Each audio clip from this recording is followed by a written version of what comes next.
morning. Woohoo! 2 scooping all day long, baby. What's up, everyone? Welcome back to another Diesel Dog Garage video. My hood came off. Out in the garage early this morning because I am working on my own pickup truck today. If you guys are already subscribed to the channel, you know I've been dealing with an 07 Avalanche. Lifters collapsed. I replaced all the DOD lifters and had another lifter keep collapsing on me. We ended up putting that one back together, sent it down the road. The guy's going to figure out what he wants to do with it. Anyways, he picked it up earlier this week on Wednesday. But on Tuesday, guess what happened? The same thing happened to my truck. Driving home I was probably about 3 or 4 miles away from home. Started bucking and jerking. All of a sudden I heard tick, tick, tick, tick, tick, tick, tick. I'm like, what the? So now we got to do the same work to my truck. And I think for now, because I don't have the time to pull the heads and replace the lifters or anything, I'm going to patch them. I release the lifter if I can. I'm just going to drive it around in tow haul mode because that keeps your AFM from engaging. This is the first major work I've had to do to this pickup truck, though. 2010 5.3 4x4 with 160,000 miles on it. I've never been inside this engine. I did a tune-up on it and that's it.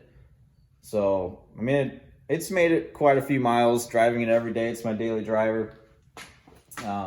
But things happen. I know it's an issue with these trucks. I've just been waiting for it. It's not like I'm surprised it happened.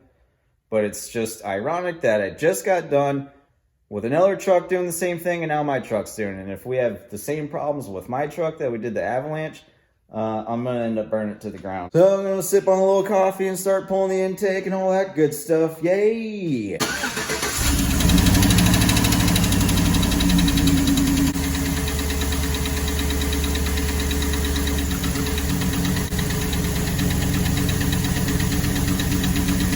I'm going to make an educated guess and say that it is the left side, which would be cylinders 1 and 7.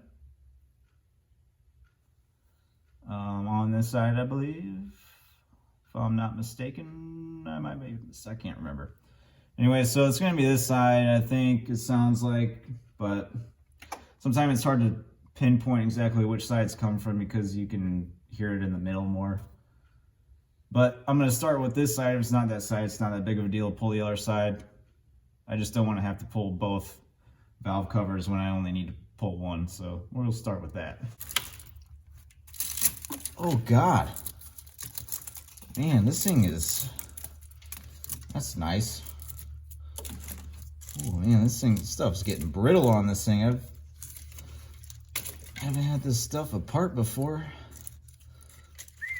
It's not good.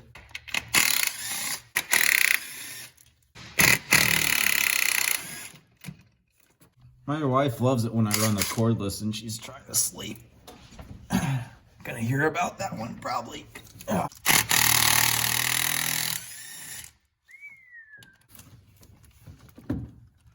Oh. Well, let's see if I was correct. Yep, oh, look at that. Number 1. If you guys are new and didn't see my last videos, I'll show you here. This is what you're looking for. That's a collapsed lifter. Yay! The only one good thing about it being in the front here is I'll be able to take a look at the cam lobe from the front side. Throughout the middle, you won't be able to see any of the lobes. It's covered up by the block. You can see the rear lobes and you can see the very front lobes. So at least I can get a peek at this one, make sure it's not chewed up. If it's not, then I can assume there's no metal in the oil, but I'm going to change oil anyways.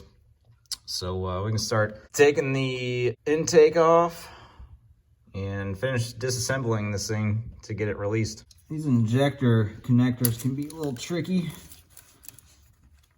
but if you got yourself a pick, slide it under there and release it.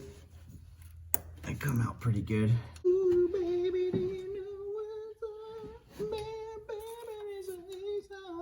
You can pretty much do this whole job with just a simple set of sockets and wrenches. The only specialty tool you got to keep in mind is having a fuel line release tool, making your life easy. I've got a whole master set, but you can go down to, oh, sprayed her right in the eyes. You can go down to, Napa or CarQuest or whatever, and you can find this tool. Excuse me while I go wash my face.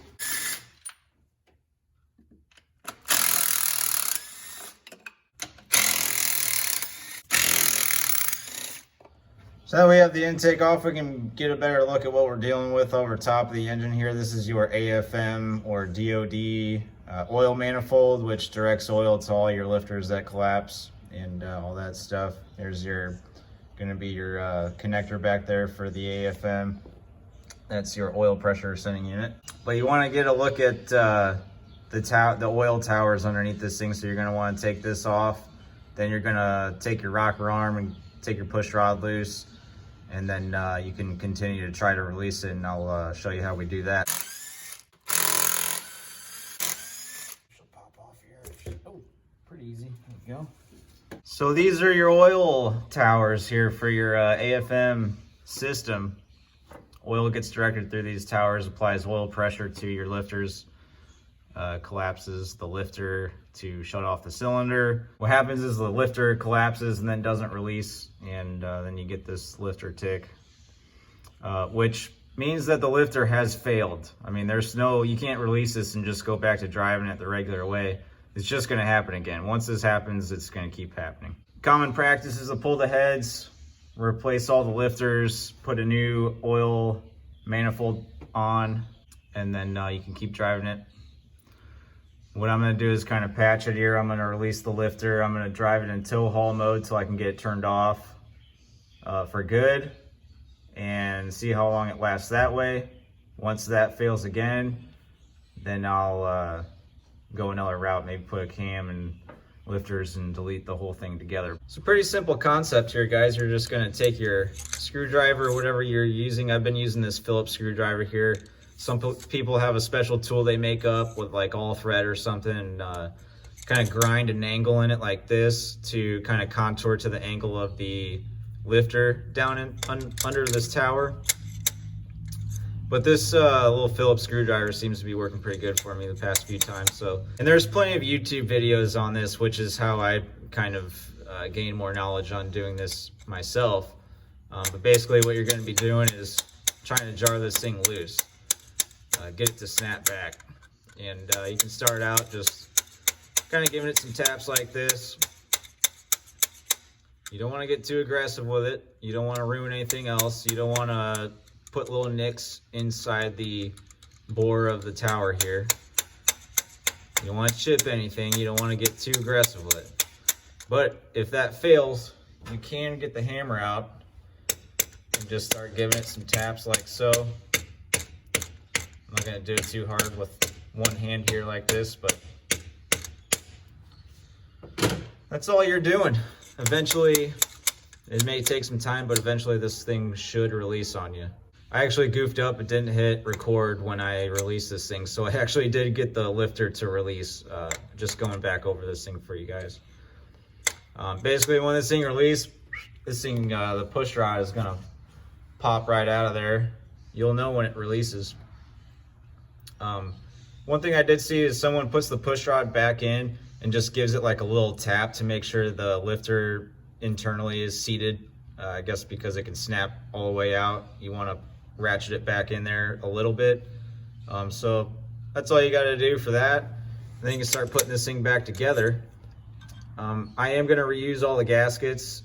I would definitely recommend replacing all the gaskets, but since I plan on doing the whole delete eventually anyways with a cam and a tune, I'm just going to reuse everything for now. Just if you do reuse everything for a quick patch like I'm doing, make sure you clean up everything, make sure there's nothing falling down into the intake ports, make sure everything's cleaned up nice for going back together to avoid any issues. So there you have it. First part's done. That took me about an hour.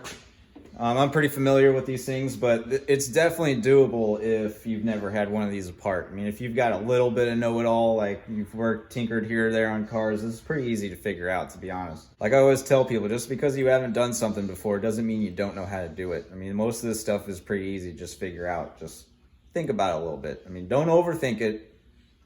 Just give it a little study. Look it over before you start tearing into it. And you may be out of your comfort zone, but if you stick with it, and you can probably figure it out. Trust me. So basically now I'm just going to slap it back together and take her on down the road and make sure it doesn't collapse again, because I don't want to be driving to work and all of a sudden it collapse on me and be screwed. So yeah, just gonna slap this thing back together, finish my coffee, and go see if it can't do a burnout. All right, clanging and banging out in the garage, man. Got this thing back together, ready to go. I'm gonna fire it up. I'm gonna put it in tow haul mode to keep it from going into AFM mode. I mean, temporary fix for now. Start it up and make sure our lifter tick is gone.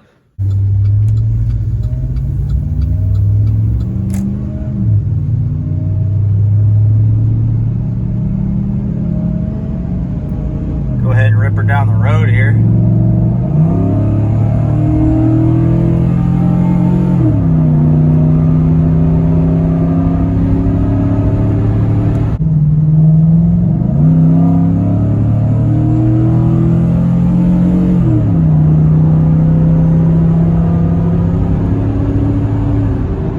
So good.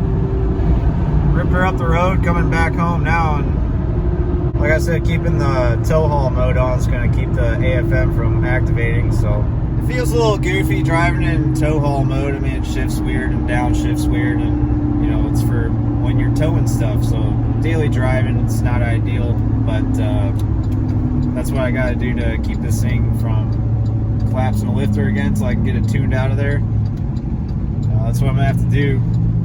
We got to find somewhere in the St. Louis area. If anyone knows anywhere around the St. Louis area that can deactivate the AFM and or just does tuning in general, leave a comment below and let me know, because I'm not too familiar with any shops that do that around here. Oh man, this coffee is just hit me. Well guys, that's gonna do it for me today. Cam kit, delete kit, tuning coming real soon. I mean, that's not gonna last forever. I'm not gonna drive it in tow haul mode forever. It's gonna have to be fixed properly, but like I said, it's my daily driver, so just to get to work in the next few weeks, I'm gonna have to run it like this. It's not gonna hurt anything. It's gonna have to be something that needs to get done. I've been wanting to do a cam kit in this anyways when this happened. I just thought I still had a little more time, but it is what it is. Trying to get this whole thing loping. Get a lopey cam in there. A little potato cam. So